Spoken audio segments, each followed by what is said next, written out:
Welcome to the channel guys. हा day 2 आहे. आता आम्ही जस्ट द्वारकावरून निघालो आहोत. आम्ही ही रिक्षा केली ऑटो इकडून ऑटो केली आहे आणि मग इकडून आम्ही बस बुक केली होती ऑनलाईन आम्ही बसवरून आणि तिकडून आम्ही सोमनाथला जाऊ. सोमनाथवरून आम्ही ॲसच काही रूम अजून केलं नाही बुकिंग आणि बघू कसं कसं होतं आहे कसं सांगू तुम्हाला. पण चला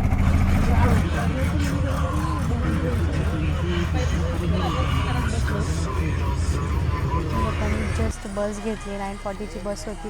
जाम कट टू कट आणि H2H चालतो आहे आम्ही लोक. आता 4.5 तास लागतील आम्हाला सोमनाथला पोचायला आणि मग तिकडून बघू कसं रूमचं करायचं.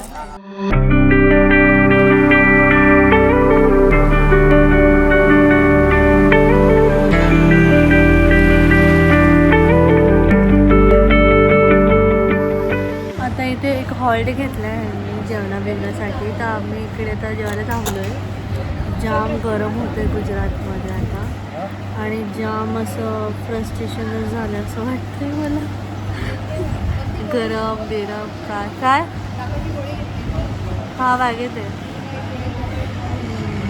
तेच. जेवूया आता आणि परत गाडीमध्ये बसूया. म्हणजे 10 फार लागेल मला वाटतं अजून. मग चला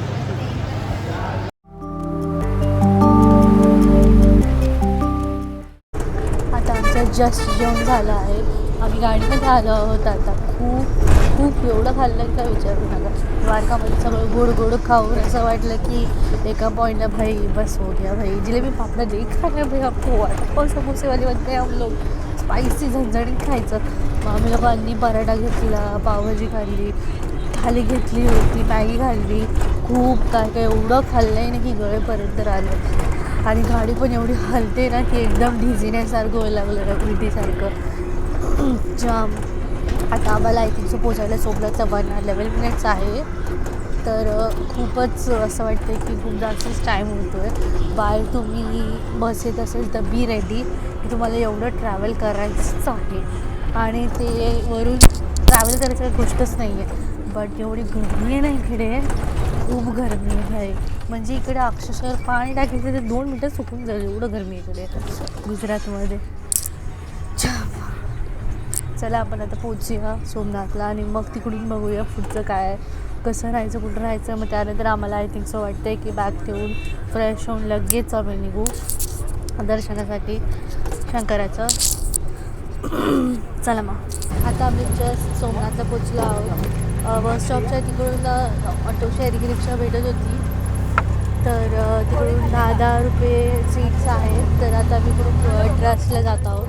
तिकडे रूम बघू आहेत की नाही अवेलेबल. पहिली आता मी काहीच केले नाही, सगळं गो विथ द फ्लो चालू आहे आमचं. मग तिकडून पण आम्हा लोकांना आय थिंक सो आजचा डे आम्ही इकडे राहणार आहे. मग उद्या दुपारी ते गिरिनारच्या त्यासाठी निघणार आहोत आम्ही लोक. तर मग इकडे खूप छोट्या छोट्या अशा गल्ली आहेत, क्यूट वाटतं एकदम. लखनौवाली टाईप असतात ना, लखनौमध्ये तशी घरं बंगले तसे असे फिलिंग येते. मस्त ॲटमॉस्फिअर तर खूप छान आहे. पण खूप जास्तच गरमी, एवढी गरमी की पूर्ण एक्झॉस्ट होऊन जाईल माणूस तरी फक्त नॉन AC ट्रॅव्हल करून करून. आता आम्ही सगळे इकडे रूमसाठी वाट बघतोय.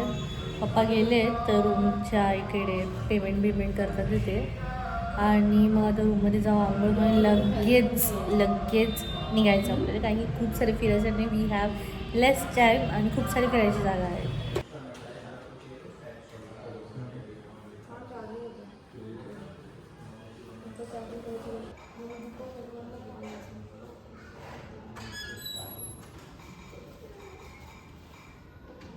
तर आम्ही चालू आहे रूमकडे. आम्हाला ABCD वाले असे इकडे आहेत. लाईक आपण शिर्डीला पण असतं तर सोमनाथला इकडे पण आहे ट्रस्टच्या इकडे ABCD A to Z. तर आम्हाला S आला इकडून. तर आता आम्ही AC वाली रूम घेतली आणि एका रूमचे पैसे आय थिंक सो 960 रुपीज आहे. तर इफ तुम्हाला पाहिजे असेल तर रूम इकडे ॲक्च्युली खाली असतात, तर तुम्ही करू शकतात ऑनलाईन पण करू शकतात.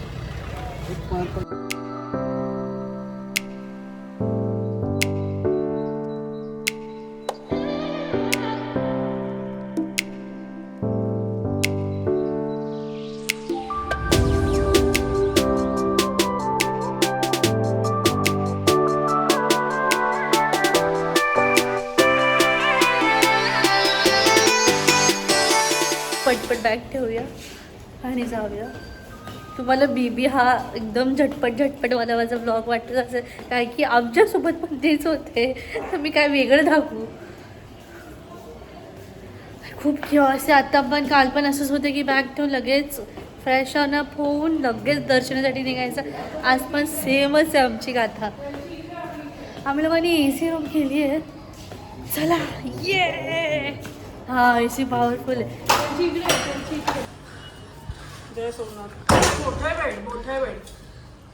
लाईट लाव गाईज. इथून एंट्री केला हा एक सोफा, हा बेड, दॅट्स इट गाईज. आणि छोटासा TV. बाल्कनी आहे. आई शपथ देवा. गाईज बाल्कनी पण खूप घाणेरडी आहे. कपूतर हागलेत. हे बाथटब आहे. नाही असा छोटासा मिनी वॉशरूम याला पडदा पण लावला आहे याने. नाईस. अँड दॅट्स मी. चला आता गाईस रेडी होऊया. आम्ही इकडे येऊन पण स्नेक्सचे गेम खेळतोय TV मध्ये, कारण की TV मध्ये कोणतं चॅनलच नाही बघायला.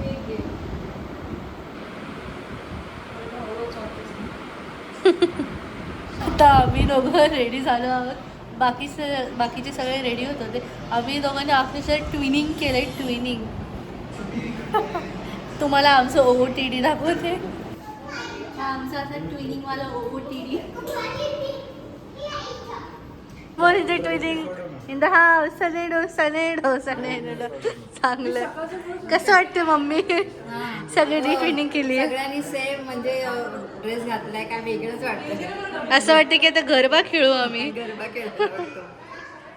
ते लोक गेले.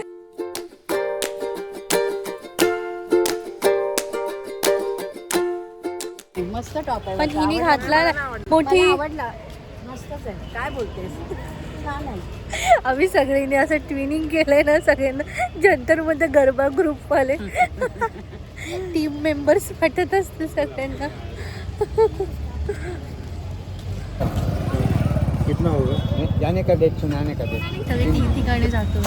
बाणगंगा आणि तिकडे कृष्णाने देह सोडलेला तिकडे, आणि अजून एक आहे तिकडे मंदिर आहे. तिकडे गणपती बाप्पा आणि शंकरांचं काहीतरी आहे.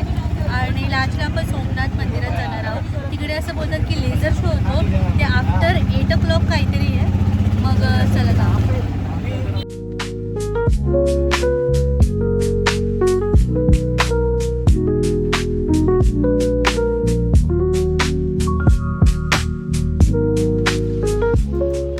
आता आम्ही लोक भीड बंजर महादेवचं मंदिर आहे. इकडे गणपती बाप्पा स्वयंभू प्रकटलेले असं इकडचे लोकल्स आम्हाला सांगितलं आता ते ऑटोवाले काकांनी. आणि इकडे शंकर महादेवांचं पण मंदिर आहे. तर दर्शन करूया गणपती.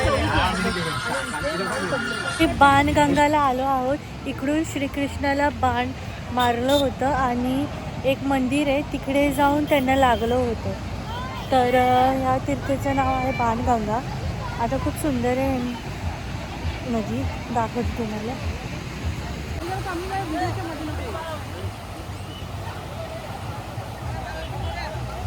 तरा नावाच्या व्यक्तीने श्रीकृष्णाला बाण मारली होती इकडून.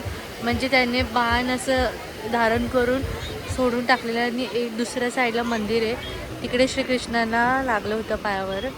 तर तुम्हाला तो पण मंदिर मी दाखवते. आणि खूप सुंदरचा सनसेट आहे असं इकडे.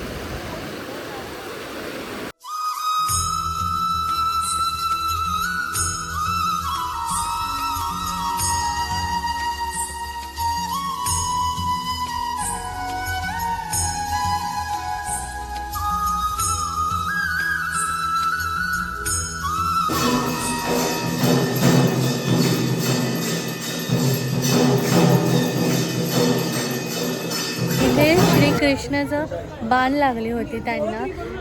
जरा नावाचा एक व्यक्ती होता, त्याला श्रीकृष्णाने शिकवलं होतं की बाण कसं चालवायचं.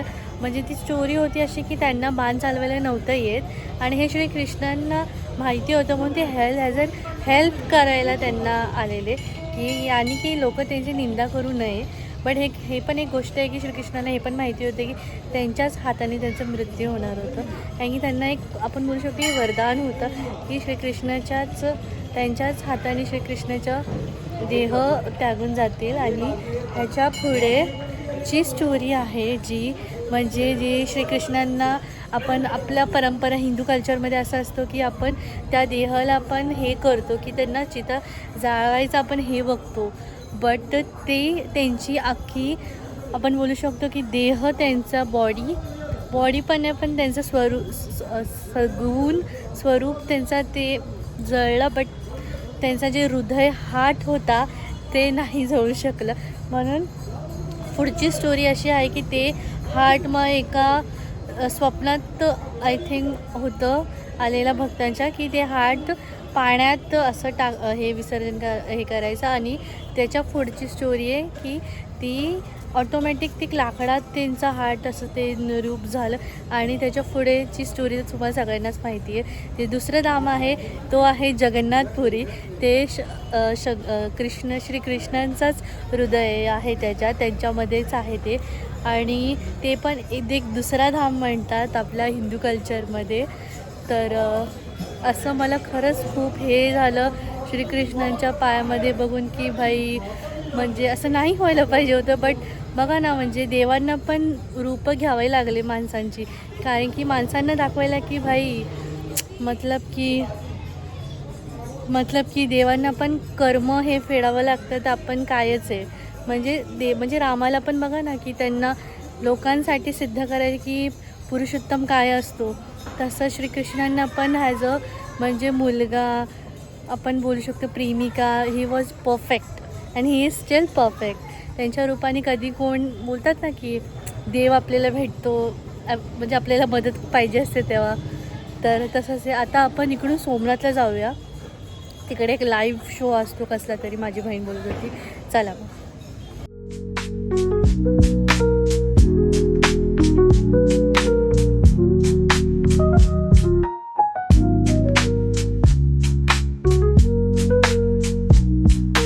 आम्ही लोकांनी चायनीज पाणीपुरी खाल्लं. जाम भारी होती.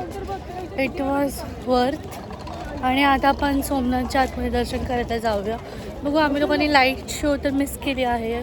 ऑलरेडी 7:30ला चालू होते लाईट शो. बघूया आता दर्शन करूया सोमनाथ शिवलिंगाचा. अरे किती वाजेपर्यंत ते बोल. ते मोबाईल आता अलाउड नाही आहे तर आपण मोबाईल लॉकर रूममध्ये ठेवूया आणि सोमनाथ महाराजांचे दर्शन करूया. चला.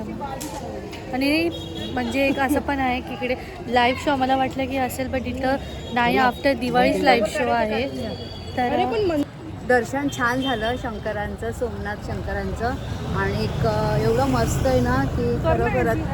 आणि आज आम्ही तर एवढे सगळीकडे फिरलो ना की आज आम्ही थकलो. जिकडे ते कृष्णाला ते बाण सोडलं होतं आणि त्या मंदिरात पण गेलेलो आम्ही समुद्र. आणि तिथे पण पिंड आहे जिकडनं श्रीकृष्णाला बाण मारलं होतं. जरा नावाची एक व्यक्ती होती ज्यांनी कृष्ण तुम्हाला मी स्टोरी सांगितलीच असेल ह्याच्यामध्ये. तर ती स्टोरी ऐका आणि मग तुम्ही हे कंटिन्यू तुम्ही रिलेट कराल मी काय बोलते ते त्या स्टोरीवरून. आणि त्याच्यानंतर कृष्णाच्या देवळामध्ये पण गेलं म्हणजे कुठे त्यांना पायाला बाण लागला ना ते देऊळ पण आहे. आणि ते किती वर्षापूर्वी ते एक झाड आहे. श्रीकृष्ण तिकडे झाडावर बसले होते. त्यांना माहिती होतं की हे होणार आहे की त्यांना बाण लागणार आहे ते देह सोडणार आहे. तर ते तिकडे फक्त ॲज अ बसायला गेलेले. म्हणजे असं बोलतात ना की असं त्यांना माहिती असून सुद्धा त्यांनी तेच केलं. म्हणजे त्यांचं अंत त्यांना माहिती होतं तरी ते घाबरले नाही. चला मग आता आपण जेवायला जाऊया आणि उद्या बघूया अजून कुठे कुठे फिरू शकतो. अजून मी फोटोज पण नाही काढले कारण की मोबाईलच अलाउड नव्हतं. तिकडे डबल सिक्युरिटी चेक इन होती. आधी तुम्ही मोबाईल जरी लपवला असेल तर पुढच्या सिक्युरिटीमध्ये तुम्ही सापडणारे विथ युअर मोबाईल फोन्स. चेकिंगला तिथे लेडीज एवढे असतात का विचारायला नको. आपण घेऊ शकतो तच नाही असं सगळीकडे चेकअप करतात चेक इन करतात. चेकिंग सगळीकडे. मोबाईल जास्त तुम्ही ठेवूनच जावा. मोबाईल चप्पल. आणि आता हा ब्लॉग उद्या कंटिन्यू होईल. बघू उद्या अजून कुठे कुठे आपण फिरू शकतो. चला मग गाईस बाय.